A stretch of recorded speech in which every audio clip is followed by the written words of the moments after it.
দর্শক, গত রাতে গণ অধিকার পরিষদের সভাপতি নুরুল হক নূর মারাত্মকভাবে আহত হওয়ার পরে এখন পর্যন্ত ঢাকা মেডিকেলের আইসিইউতে রয়েছেন। তাকে নিয়ে আশঙ্কা এখনও কাটেনি, তেমনটাই ডাক্তার বলছেন। ডাক্তার আর কি বলল, ওখানে কি হলো, সেগুলো আমরা আলোচনা করব। সেখানে আসিফ নজরুল কেন হঠাৎ করে একা একা গেলেন এবং অবরুদ্ধ হলেন, সেটাও বোঝার চেষ্টা করব। এদিকে সরকার এই ব্যাপারে কি অবস্থান ব্যক্ত করছে। আজকে আবার নতুন করে জাতীয় পার্টির অফিসে হামলা, যখন এই ভিডিওটা করছি তখনও সেই হামলার ঘটনা ঘটছে। আজকে পুলিশের ভূমিকা কি, সেনাবাহিনীর ভূমিকা কি? গতকালকে অনেক কিছু হয়েছে, এর মাঝে স্বরাষ্ট্র উপদেষ্টার একটা অডিও ছড়িয়ে পড়েছে, যেটাকে ফেক বলা হচ্ছে। ডিএমপি কার্যালয় ঘেরাও করেছে গণ অধিকার পরিষদ, এরকম একটা ভিডিও ছড়িয়ে পড়েছে, সেটাকেও ডিএমপি ফেক বলছে। এইরকম পরিস্থিতিতে আদতে কোন দিকে যাচ্ছে সার্বিক ব্যাপারগুলো? নুরুল হক নূরের উপরে আক্রমণটা অনেকেই ষড়যন্ত্র বলছে। গত রাতে কি হলো সেগুলো একটু বোঝার চেষ্টা করব। এই ভিডিওতে থাকবেন পলিটিক্স টিভির নিয়মিত আয়োজনে।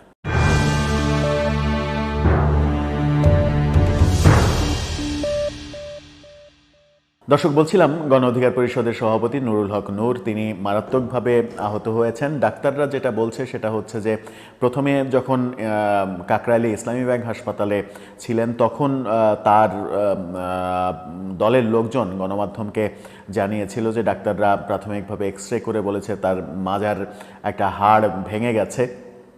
সেটা আমরা জানিয়েছিলামও।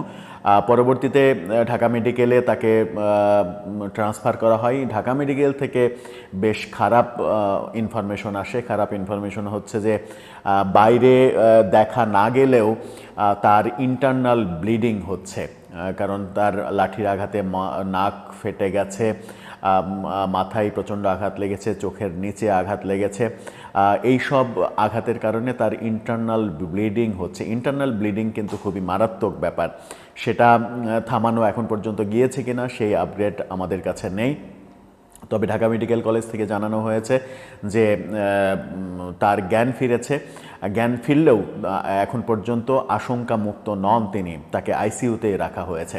এরই মাঝে অনেকেই তার সঙ্গে দেখা করতে গিয়েছেন, এই খবরও আমরা গণমাধ্যমে দেখেছি। বিএনপি জামাত সহ বিভিন্ন জন গিয়েছেন। স্বরাষ্ট্র উপদেষ্টা গতকালকের ঘটনাস্থল পরিদর্শন করেছেন। স্বরাষ্ট্র উপদেষ্টার একটা অডিও ফাঁস হয়েছে, যেটা একেবারেই ফেক, শুনেই বোঝা যায় ফেক। এই কাজটা কারা করছে সেটাও আমার মনে হয় যে খুঁজে বের করা দরকার।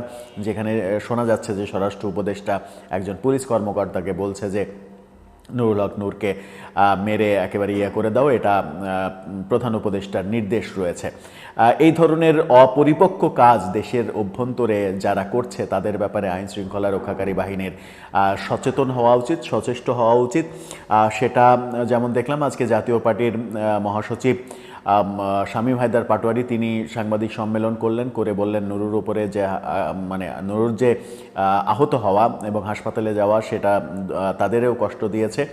কিন্তু গতকালকে যে ঘটনাগুলো ঘটেছে সেগুলো বলার চেষ্টা করলেন। বলেছেন যে মিছিল নিয়ে এসে আমাদেরকে যেভাবে অ্যাটাক করা হয়েছে, তারপরে এক দফা হয়ে যাওয়ার পরে পরিস্থিতি যখন সেনাবাহিনী পুলিশ এসে ঠান্ডা করলো, পরবর্তীতে আবারও রাত 8টার দিকে আবারও মশাল মিছিল নিয়ে আসলো। তখন মশালের আগুন দিয়ে আমাদের কার্যালয়ে আগুন ধরিয়ে দেওয়ার চেষ্টা হচ্ছিল। সেই মুহূর্তে পুলিশ এবং সেনাবাহিনী তাদেরকে নিবৃত্ত করার চেষ্টা করলে পুলিশ সেনাবাহিনীর উপরে তারা চড়াও হয়। আমাদেরকে সেনাবাহিনী বলে অফিসের ভেতরে ঢুকে পড়তে। আমরা বলি যে যদি অফিসে আগুন জ্বালিয়ে দেয় তাহলে কি হবে? তখন সেনাবাহিনী আমাদেরকে আশ্বস্ত করে যে সেই ব্যাপারটা আমরা দেখব, আপনারা বাইরে থাকবেন না, আপনারা অফিসের ভিতরে যান। এরপরে কি হয়েছে আমরা জানি না। এরপরে আমরা শুনেছি যে তারা সেনাবাহিনীর ওপরে এবং পুলিশের ওপরে চড়াও হয়েছে। চড়াও হওয়ার পরে সেনাবাহিনী তাদেরকে 10 মিনিট সময় দিয়েছিল মাইকিং করে যে এখান থেকে সরে যেতে। সেটা না হওয়ার কারণেই এই ঘটনাটা ঘটেছে, যে ঘটনাটা দুঃখজনক, এরকমটা তিনি বলার চেষ্টা করেছেন। আজকে জিএম কাদেরের বাড়ির সামনে জিএম কাদেরের কুশপুত্তলিকা দাহ করা হয়েছে। 24 ঘন্টার মধ্যে জিএম কাদেরকে গ্রেপ্তার করার দাবি গত রাতেই জানানো হয়েছিল। এনসিপি গত রাতে তারা মিছিল করেছে, সমাবেশ করেছে। আজকে জামাত মিছিল করেছে দেখা গেল। বিএনপির তরফ থেকে প্রতিবাদ জানানো হয়েছে। এরকম অনেক কিছুই হয়েছে, অনেক কিছুই হচ্ছে। ডিএমপি কার্যালয় ঘেরাও করেছে গণ অধিকার পরিষদ, এরকম একটা ভিডিও ছড়িয়ে পড়েছে যেটা জানানো হয়েছে যে এটা ফেক ভিডিও।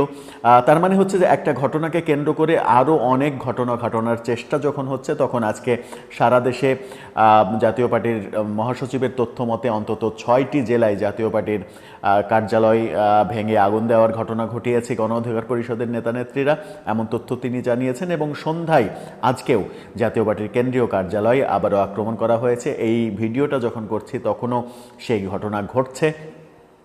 কেন্দ্রীয় কার্যালয় সেখানে আক্রমণ করে গণ অধিকার পরিষদের নেতাকর্মীরা ভাঙচুর, অগ্নিসংযোগ করেছে। সেখানেও এক দফা পুলিশের সঙ্গে পাল্টা ধাওয়া হয়, পুলিশ লাঠিচার্জ করে এবং তারপরে পরবর্তীতে দেখা যায় যে জাতীয় পার্টির অফিসের যত ডকুমেন্টস, সেই ডকুমেন্টসগুলো রাস্তায় পড়ে থাকতে দেখা যায়। তার মানে হচ্ছে যে এক ধরনের তছরুপাত করা হয়েছে ভিতরে ঢুকে। অগ্নিসংযোগের ঘটনাও ঘটেছে, এরকমটা তথ্য গণমাধ্যম দিচ্ছে। তার মানে পরিস্থিতি খুব একটা যে শান্ত হচ্ছে সেটা বলা যাবে না। কিন্তু নূরুল হক নূরের উপরে যে আক্রমণ, সেই আক্রমণটাকে অনেকেই একটা ষড়যন্ত্র ভাবছেন। সরকারের পক্ষ থেকে সংবাদ সম্মেলন করে জানিয়ে দেয়া হলো যে এটা বিচার বিভাগীয় তদন্ত কমিশন গঠন করছে তারা। হাইকোর্টের একজন বিচারপতির নেতৃত্বে তদন্ত কমিটি গঠন করবে এবং সেই তদন্ত কমিটি খুঁজে বের করবে প্রকৃত ব্যাপারটা কি। বারবার অনেক কিছু হচ্ছে। এদিকে আইন উপদেষ্টা আসিফ নজরুল গত রাতে ঢাকা মেডিকেলে গিয়ে অবরুদ্ধ হয়েছিলেন। তিনি যখন বের হতে চান, ঢাকা মেডিকেলে ঢোকার সময় তার বিরুদ্ধে স্লোগান হয়, ভুয়া ভুয়া স্লোগান হয়। কিন্তু দেখে তিনি যখন বেরোতে চান তখন তাকে বের হতে দেওয়া হয়নি। তিনি আবার বাধ্য হন ভিতরে ঢুকে যেতে এবং এক পর্যায়ে মধ্যরাতের দিকে মেডিকেলের পেছনের গেট দিয়ে তিনি এক ধরনের পালিয়ে যাওয়ার মতো চলে যান, এরকম অভিযোগ গণ অধিকার পরিষদের নেতাকর্মীরা করেছে। এবং তাকে তখন ধাওয়া দেওয়ার চেষ্টা করে গণ অধিকার পরিষদের রাগান্বিত নেতাকর্মীরা। এই ঘটনা দেখেছি আমরা গত মধ্যরাতে। আসিফ নজরুলের উপরে খ্যাপার কারণ হচ্ছে যে এনসিপির নেতাদেরও দেখলাম যে আসিফ নজরুলের উপরে প্রচণ্ড ক্ষোভ প্রকাশ করতে। আসিফ নজরুল এই নূরের উপরে হামলার ঘটনার তীব্র নিন্দা জানিয়ে ফেসবুক স্ট্যাটাস দিয়েছিলেন। সেটাতেই বিপত্তি ঘটেছে যে নিন্দা জানাবে হচ্ছে জনগণ, সরকার কেন নিন্দা জানাবে? সরকার অ্যাকশান নেবে, সরকার ঘটনার সমাধান করবে, সরকার প্রয়োজনীয় পদক্ষেপ নেবে। সরকারের উপদেষ্টা কেন নিন্দা জানাবে?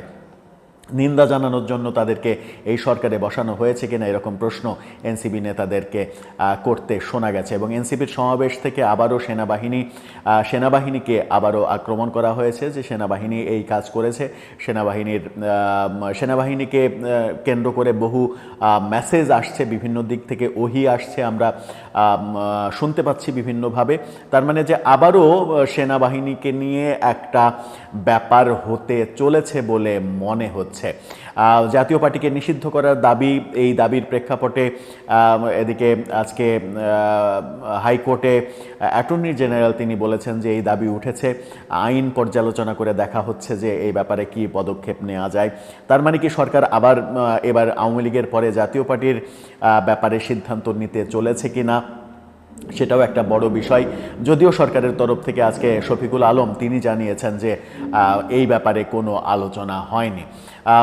সব মিলিয়ে পরিবেশটা খুব একটা সুস্থির পরিবেশ মনে হচ্ছে না এবং সব মিলিয়ে মনে হচ্ছে অনেকে সন্দেহ পোষণ করছেন যে এটা একটা পরিকল্পিত ঘটনা এবং নির্বাচনকে পিছিয়ে দেয়া, বিভিন্ন ঘটনা ঘটিয়ে নির্বাচন করার বাস্তবতা যেন না থাকে সেই দিকেই যাচ্ছে দেশ।